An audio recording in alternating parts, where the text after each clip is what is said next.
দক্ষিণ পূর্ব এশিয়ার যে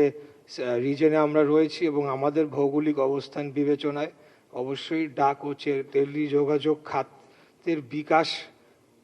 আমাদের দেশীয়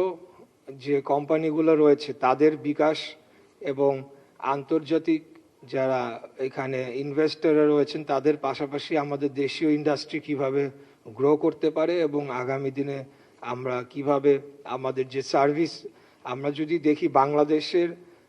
পপুলেশনের দিক থেকে যদি দেখি তাহলে 7th largest country in the world এবং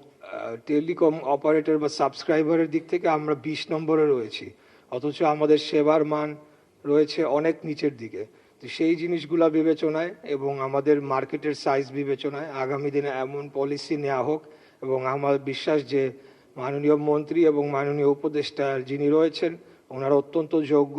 আমাদের মাননীয় প্রধানমন্ত্রীর নেতৃত্বে আগামী দিনে এমন পলিসি গ্রহণ করা হোক যাতে আমাদের দেশীয় ইন্ডাস্ট্রি আরও থ্রাইভ করতে পারে এবং আমরাও টেকনোলজিতে পৃথিবীর সাথে পাল্লা দিয়ে